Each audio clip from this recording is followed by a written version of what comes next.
My name is Jeff Ginsberg. I am the moderator tonight. Welcome to the annual meeting of the Town of Woodbridge. Greetings to the members of the Board of Selectmen. Greetings to everybody. I now call the meeting to order. The notice of the annual meeting was published in the May 5th, 2023 edition of the Woodbridge Town News. It was mailed to each household where an eligible voter resides and was posted by the town clerk on the town signpost.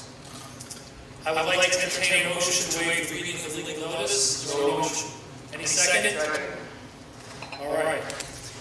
According to section 6-2H of the charter of the town,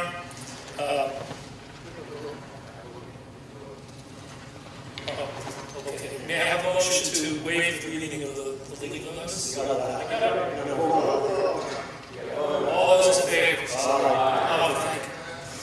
According to 6-2H of the charter, each and every recommended budget item must be considered, and the budget as recommended by the Board of Finance shall be deemed to have been appropriated unless the sum is increased, decreased, or eliminated by a vote of the town meeting with no less than 250 eligible voters present and voting, and 60% thereof required to carry any motion to increase, decrease, or eliminate any item. No recommended budget item may be increased to an amount greater than the original request for appropriation. There's about 100 people or less here, so we do not have the recommended or required 250 eligible voters present. Since we do not have 250 present, no action on the budget to increase, decrease, or eliminate any item is allowed, and therefore, the budget submitted by the Board of Finance will be adopted as presented to the annual town meeting. However, there will be a brief presentation, and then we will encourage everyone's comments or anyone's comments on any item in the budget, and I would ask that you come to the microphone, state your name and address, and address your comments to the appropriate town official. There's a limit of 3 minutes per comment. At this time, I would like to introduce our first selectman, Beth Heller, who will say a few words. Thank you very much. Good evening, everyone. Thank you all for attending this year's annual town meeting. This gathering was required by the provisions of our town charter, and your participation tonight is most welcome. My family first moved to Woodbridge in 1992, and every year since, I remain in awe of how especially beautiful the town is at this time of year. Green grass, colorful tree blossoms, and abundant flowers and flowering shrubs help us celebrate the return of warmer weather. It's a joy for me to see it each and every time. Also at every annual meeting, we celebrate the completion of another budget preparation cycle. After literally thousands of hours of work done by town staff and members of the community who volunteer their time, we now have the final budget recommendation from the Board of Finance for the next fiscal year, set to begin July 1. This year had more than its share of unique challenges, with global inflation coming home to roost, compounding the town's continued static grand list. With that in mind, please know we did all we could to meet the town's obligations, including its commitment to public education and resident demand for municipal services, balanced with great respect for local taxpayers. Rest assured, we made every effort to minimize the local property tax burden by controlling costs and improving efficiency, always with those obligations and commitments paramount in our deliberations. I continue to ask for resident input each step of the way.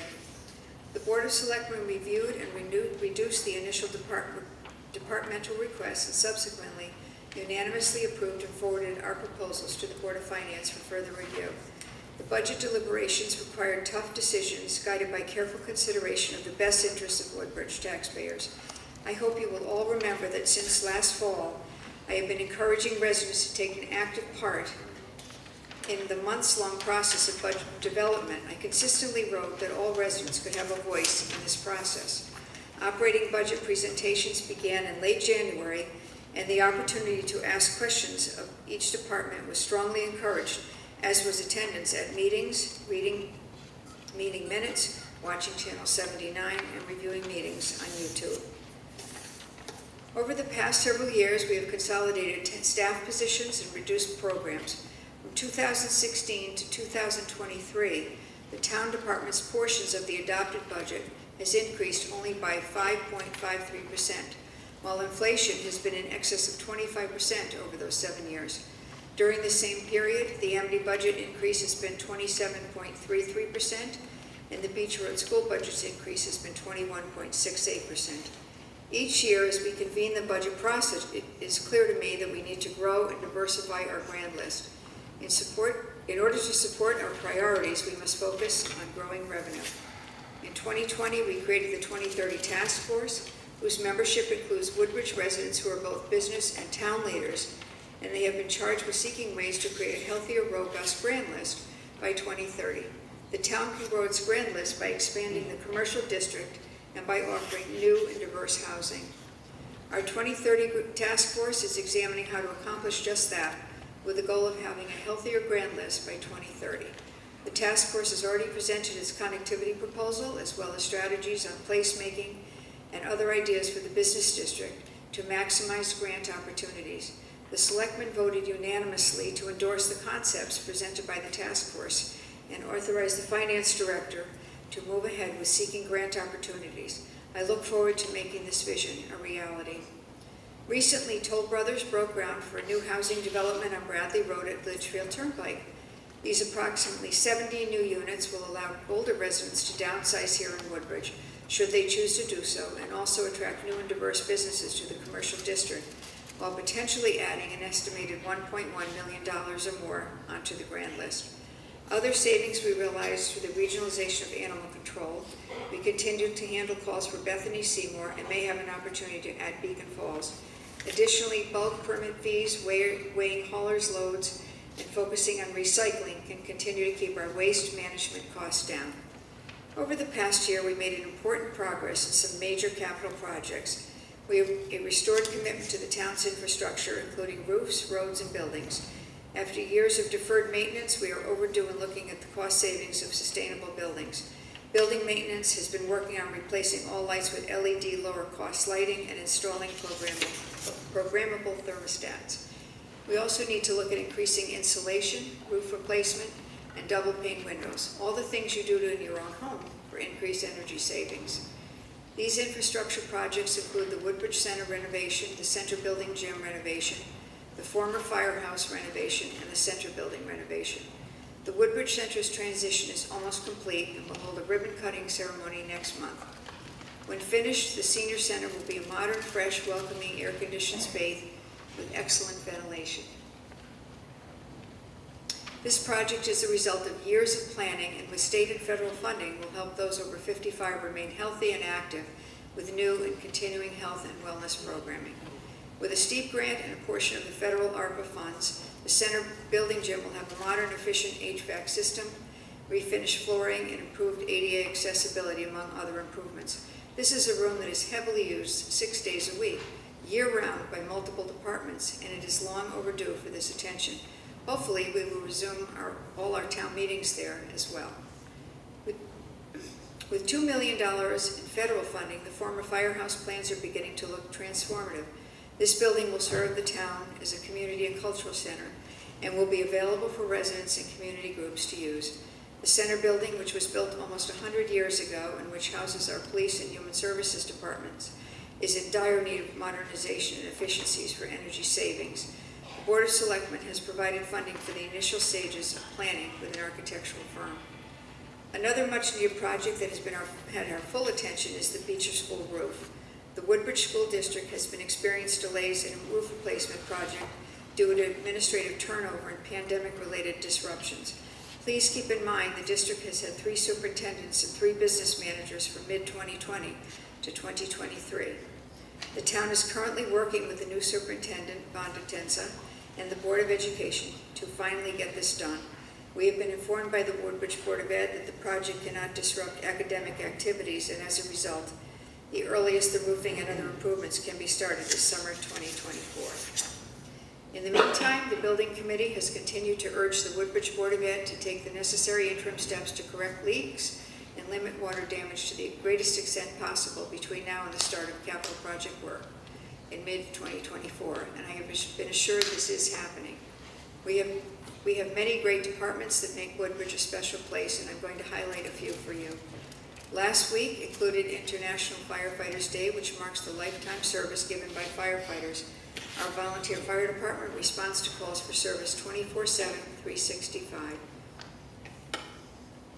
In addition to this important service, these volunteers put on tremendous community events like Truck or Treat. They also provide fire education at our schools, train volunteers to properly install car seats, and they hold a toy drive for Christmas and host Santa and Mrs. Claus.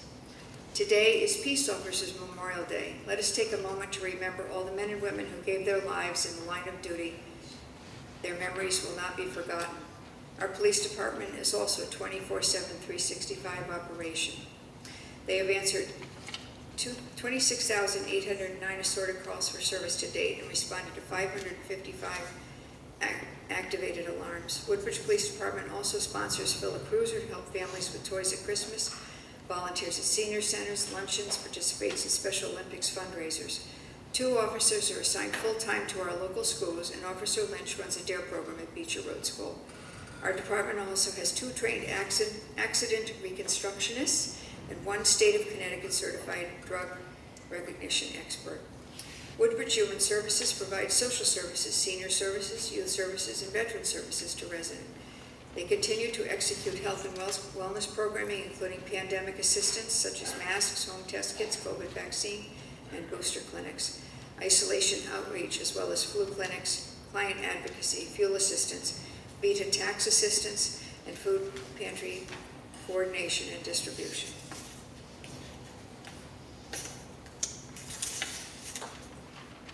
The Woodbridge Center offers senior services including a transportation program, meal distribution program, health and wellness education and exercise programs, and social and hobbies classes. Their pickleball program has expanded dramatically over the past year, and they've worked with the Recreation Department to add 2 new courts over the next year.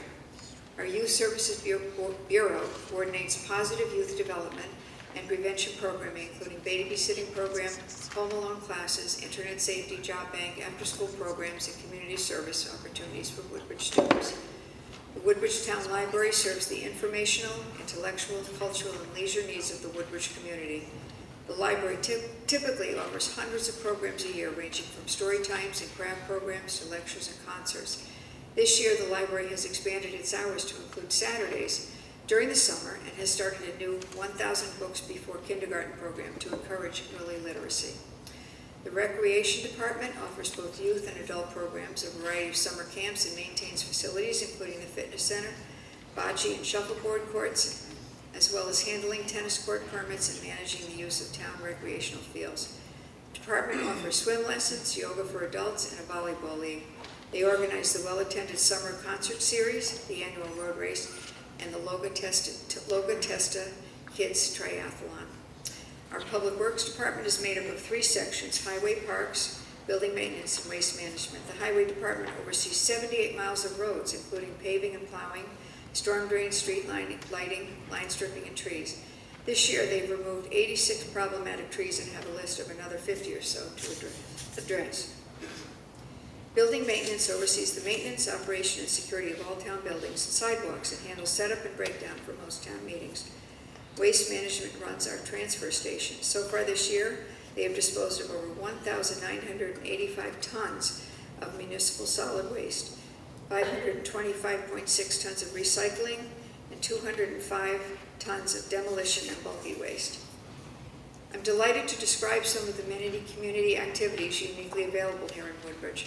Residents can get involved at Massaro Farm, the Woodbridge Dog Park Cooperative, with the PTO and PTSO at any public schools, with the Park Association or the Land Trust. They can use hiking trails, attend the Living Trust event, support the Woodbridge Volunteer Fire Association, concerts on the green, the annual road race, and of course take part in all the wonderful programming from the library, senior center, youth services, and recreation departments. Beyond the exquisite landscape we celebrate in Woodbridge each year in springtime and beyond successful completion of another municipal budget cycle this year, our community has a great deal to celebrate every year and year-round. Thank you again for participating tonight in the ongoing vitality of our town. Finally, I am grateful to all of the residents of Woodbridge who have reached out to me by phone, text, or email. I value and appreciate your opinions and suggestions and offers to help. I will try to continue to get answers to any questions you may have. As your first selectman, it has been my honor and my privilege to serve this community. We will continue to face challenges, but I'm confident that we will find our way together. Before I introduce our Administrative Officer and Finance Director, Tony Genovese, I'd like to give kudos to our Finance Department, which has seen some significant staffing changes this past year and still was awarded a Certificate of Achievement for Excellence in Financial Reporting for its comprehensive annual financial report for the distinguished budget presentation to the town of Woodbridge for its annual budget by the Government Finance Officers Association of the United States and Canada. It's a mouthful. Additionally, the town of Woodbridge maintains a AAA bond rating from Moody's Investor Services. This rating states that the town of Woodbridge's credit position is superior, and its AAA rating far surpasses the median rating of cities nationwide. With that, I will turn the meeting over to Tony Genovese, our Town Administrative Officer and Director, for a few brief remarks. Thank you.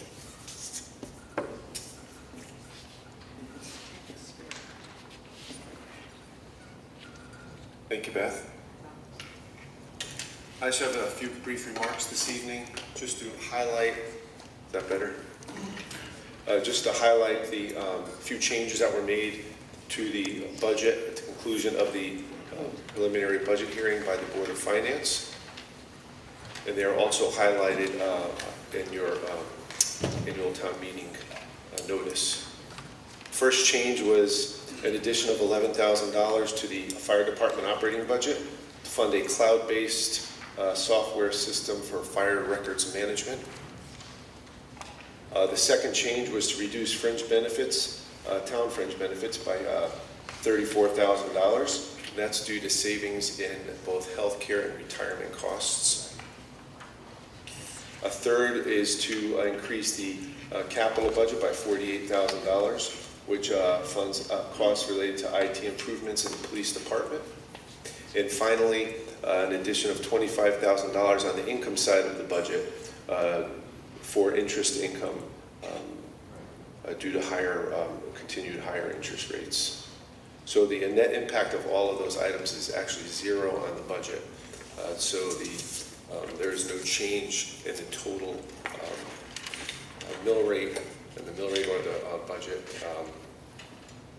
amount to be raised in taxes from the preliminary budget hearing, which leaves a mill rate of 45.08 for real estate and personal property, and 32.46 for autos.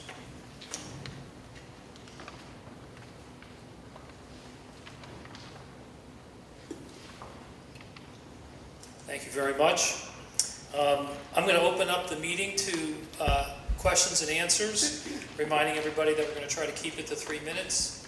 I'm going to make the first comment. I just wanted to give some thanks and kudos to the town of Woodbridge's EMT worker. I don't know if he was mentioned earlier, but I would like to advise that the town is very well served by this EMT worker. He's experienced, well-trained, he's well-equipped and very reassuring. I had an incident this past weekend, and he was extremely, extremely helpful, and I want to extend my thanks to him.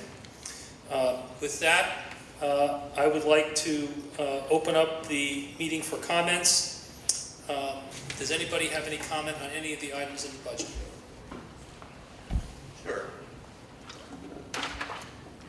It's a little Bob Hill, 68 Acorn Hill Road. A question on the EV chargers. Do we have any data how many people use it, or how many times cars were charged on in the year? We do not have any specific data, no. Okay.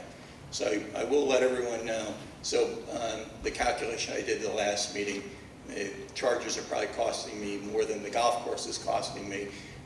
And by the way, we're even on the internet on chargehub.com is a free place to charge your car. So anyway, thank you.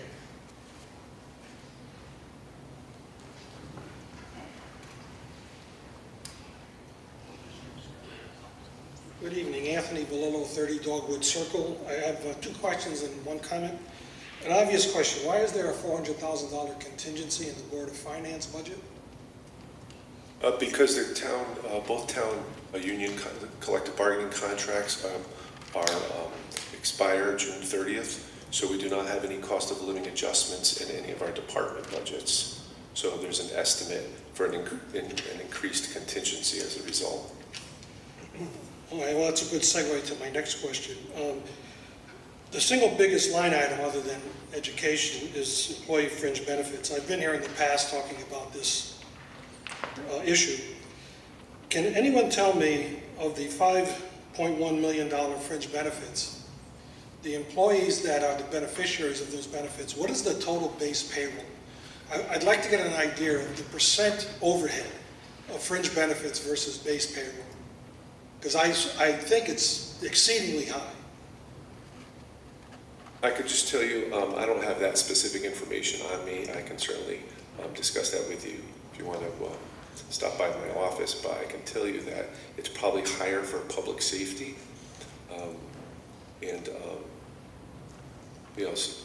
But I don't have exact information for you. Well, the problem that I see is that it keeps going up every year, and I keep bringing up the same question. I don't want to accuse the town of being their own, serving their own self-interest. But I think these programs must be very lucrative. In normal business, you're talking 25, maybe 30% overhead. I bet you the town's at least 40, probably closer to 50. And it's just not sustainable. You need to get control of that line item. You can't just keep asking the taxpayers to support these very generous fringe benefit programs for the employees of this town. That's not the way it should work. Also, my comment really is, as we look at this 45 mill rate, that means there's 164 cities and towns in Connecticut that have a lower mill rate than Woodbridge. There's really only 4 that have a higher rate. Hamden, Hartford, Naugatuck, and New Britain, which means we're higher than Bridgeport, we're higher than Waterbury. You're making Woodbridge an isolated cul-de-sac. People are going to not want to come here because of this tax rate.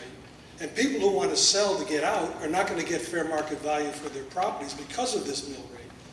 Now, I'm sure you think you've done a really good job in developing this budget, and I think you have. I think there's got to be a lot of work goes into this, and I compliment you for that. But you're not doing enough in controlling costs or increasing revenues. I know there was some talk about that. That's slow to happen. But you got to control costs. We can't have a mill rate approaching 50 mills. You will desolate this town. You will desolate the taxpayers. You need to roll up your sleeves and do a better job. Thank you.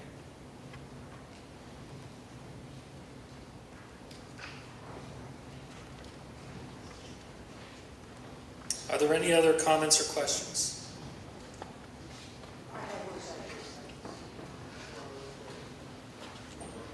Thomas Wheel, 70 Woodfield Road. I'm not sure whether anyone up here is competent to answer this question, but since I've moved here, the rating of the Amity school system has plunged. And my question would be, what in the budget or outside the budget is being done to get the system back up to the rating that we enjoyed and were proud of 20 years ago?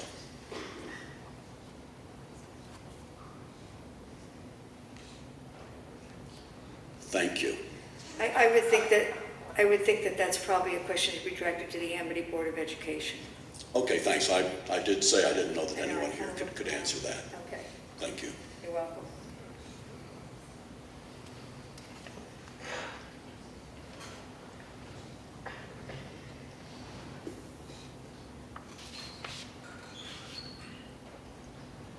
My name is Lou House, 17 Pleasant Hill Road. And my question is, why at a time when Americans are deeply concerned with voter security has this budget cut voter registration by 10% approximately? Thank you.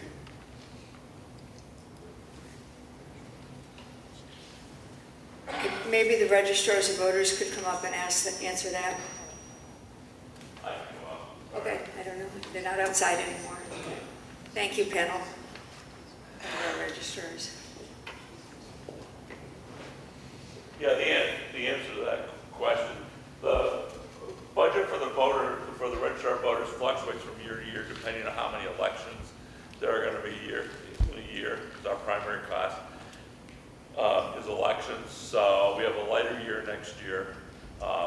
We have elections that are cheaper to run. Municipal and referendum are cheaper for us to run than presidential and federal elections. So that's why we're down next year. And we'll probably be up the following year. So it tends to go like up and down.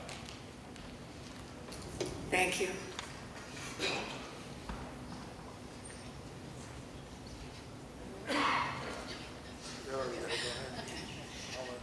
Good evening. Thank you for your time and for your effort in trying to put together a decent budget. However, I echo I'm sorry, thank you. Andrea Urbano, 115 Sperry Road. I echo some of the thoughts previously expressed. I'm sorry, I didn't catch your name. By Anthony. Despite your greatest efforts, you are failing your taxpayers, or that's how it feels to me. I can only speak for myself. I've been a taxpayer in this town only since 2020, and the taxes have gone up consistently, and it is unsustainable.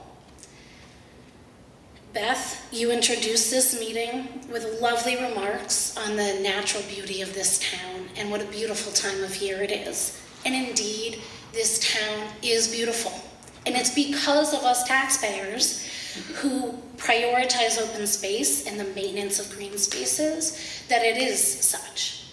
But Beth, I am so tired of hearing you mislead the taxpayers in telling them that the only way we will find relief is through increasing the grand list.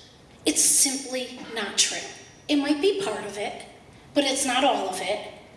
And maybe I've missed something, but I haven't heard any specific benchmarks be expressed or anything that makes me trust that, okay, we'll build here, we'll build there, we'll take away our open space, and finally my taxes will go down.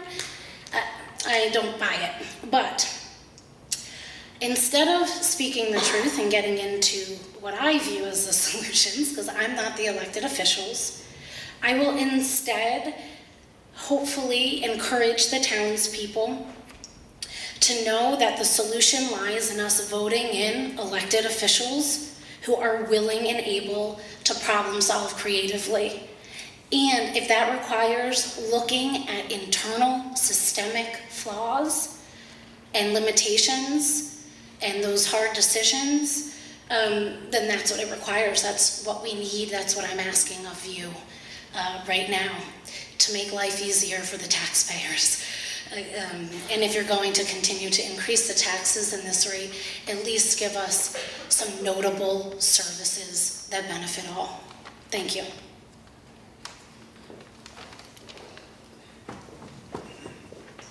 Chris Newman, 12 Castaway Road.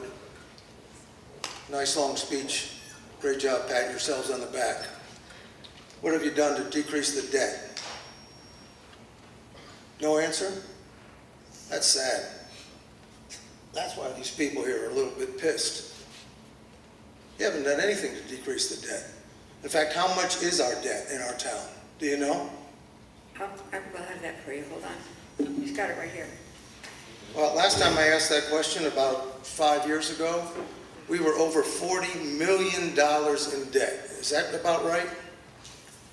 Roundabout numbers. I've got that figure for you. Give me a second. Okay, you genius. Look, is it a lot of money or not? It's a lot of money. It's down historically. Down historically, what, to 39 million? He'll give you the data. Hold on Okay, one second, look. please. All I'm saying is, I don't hear you guys doing anything about the debt. All I hear about is spending. In fact, I think, as I saw in the budget, you spend about $2 million a year of our tax money just on the interest. Gee, that money could be used for something pretty great. So our local debt, as of June 30th, 2022, is $15 million. Yeah, well, but again, I bet you preface that with saying the local debt. What is the entire town? So that means that that's our portion of the debt that we owe based on the town. The other portion of the debt is the Amity Regional School District debt. Okay. Which is what we owe a third of. But we which owe is- that too. Yeah, so that's another. And you have unfunded liability for all the pensions. Why don't you let me answer your question? Okay, go ahead. Okay, so that's another approximately $4 million on top of that. That's our, Okay. that's our outstanding bonded debt, if that's what your question was. We also have other liabilities, but those are our outstanding debt, our outstanding bonded debts. But you also have unfunded liability for pensions, right? We do. Everybody in the town who works for the town gets a pension. We have a pension liability of, About $5 million a year, right?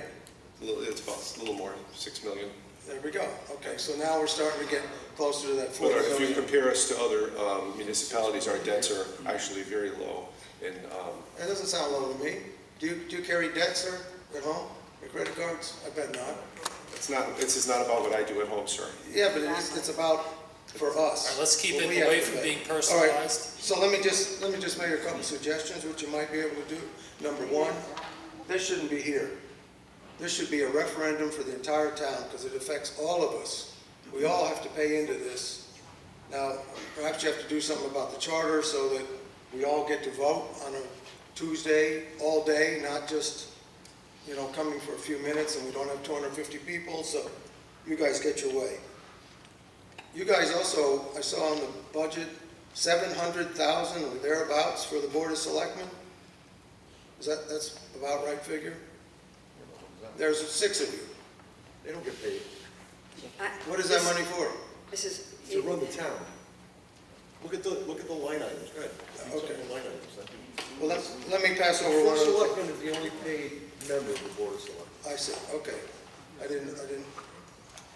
And then I saw in the newspaper, something about you wanted to spend $250,000 on the center gym that we use basically for voting purposes. yes. We're not, we $333,000, have a grant to do that. which came from tax money, it doesn't come from here. Okay. It's a grant. Time is up. Next person.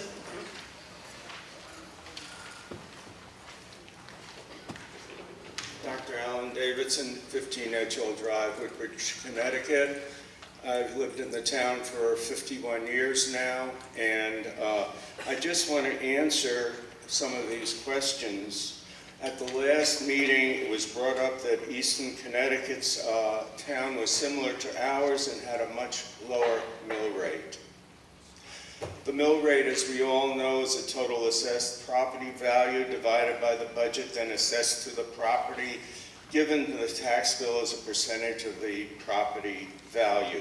Each town has a different property mix, including housing mix, business mix, and even automobile mix. A simple way of seeing how one town is doing fiscally is to compare the budget divided by the total population. What does each member of the town owe, so to speak? And see how much is apportioned to each individual. The population per capita income is quite similar in Eastern Connecticut and our town. Although we have 24% under 18 years old and they have 22%, meaning we have more young people of school age than they do. Woodbridge population is approximately 9,087 or something like that, and our budget comes out, when you do the math, to 6,190 per person. While Easton, with a population of 7,605 and a total expenditure of $48,574,643, comes out 6,875. You can fiddle with the numbers, previous budget, surplus, taxes, etc., but basically, we're doing fine. Thank you. Any other budget-related issues to be brought up? Seeing none, Just a couple other questions. step right up. By the way, just a quick suggestion on the EV charger. You might want to put an honor envelope there to mail into the town, so maybe some people can pay for it. You might want to, when you start charging, you might want to charge a little bit more than what it cost us. Maybe we can make up for the last 9 years of free. So one of the big topics in town has been the affordable housing, and Toll Brothers property. I don't think there's any affordable housing in there. and with the taxes the way they're going, we're becoming less affordable. So these are all things for you to think about. I am interested to know if we figured out how many people per hour work at the library versus how many we're paying. I did a calculation the last meeting. The average full-time employee was $48,000, which is $23 an hour, and I calculated the part-time people somewhere between $18 and $20, which I don't really know the number, and it came out to 9.64 people per hour with the full-time and the part-time. And so, and I know the director was thinking he had less, so I'm kind of curious about that. And then the other thing I thought about, which may save us some money, I can remember my mother-in-law, before she retired, she actually used to volunteer in the library in the town that she lived in, Melrose, Massachusetts. What a novel idea to save us some money. So do we know how many people work? Have we figured out do we go back and do a little payroll assessment? Did maybe a little payroll audit there to figure out what's going on?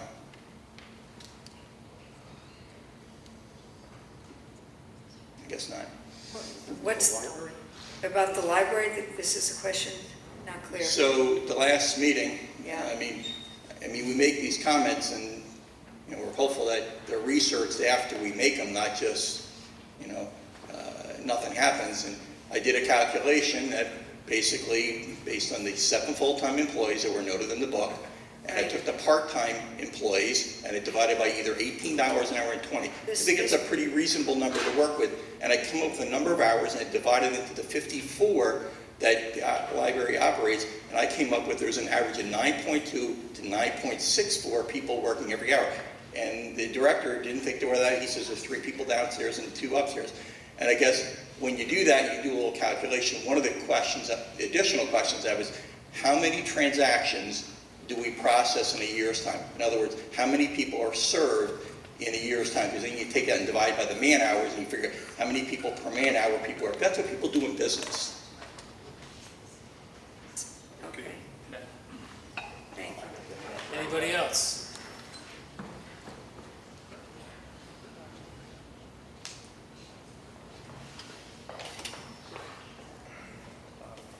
Josh Middleman, 3 Fieldstone Drive, electrical engineer by trade, project manager. I just want to commend you guys for the EV chargers. I think by 2035, about then, most cars in the United States will be fully electric, and I commend you and wish you install even more chargers. The country needs more infrastructure.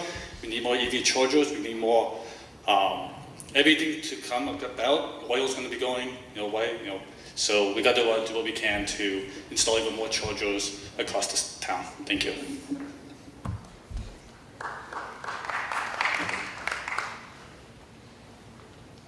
Anyone else? Last call. Going once. One quick follow-up question. I think that you mentioned the project on Bradley Road. I'm sorry, you mentioned the project on Bradley Road, and I think you said it was going to add $1 million to the grand list. When I look at that thing, I would have thought it would be a lot more than that. When it's complete, our Only calculation. $1 million? Part of it depends on how much, it's an estimate on how much the units will be, sell for, so it's sort of preliminary at this point. Somebody needs to pay attention to that, because if it's only $1 million, somebody is pulling the wool over our eyes, because it's a lot more than that. 70 units. 70 units and it's $1 million? Come on. Revenue, that's the revenue. And revenue. No, I thought you said it was going to add $1 million to the grand list. No, that's the tax revenue. Well, that's what I heard, I'm sorry. Revenue, that's the taxes, yeah. I did hear. All right, you might have misspoken. Could have. It's obviously not $1 million. Yeah. Okay. Going once? Oh, there you go. I'd like to make a comment. Hi, I'm Andrea Weinstein, 11 Cross Hollow Road. I would just like to say thank you. I know it's very challenging times, and I feel as a whole the town has done such a great job of keeping everyone healthy and providing extraordinary services. So I think there are many services that are available to the town, from human services to recreation to the library, that did a phenomenal job of keeping people literate and healthy and involved as much as possible. So I just wanted to say thank you.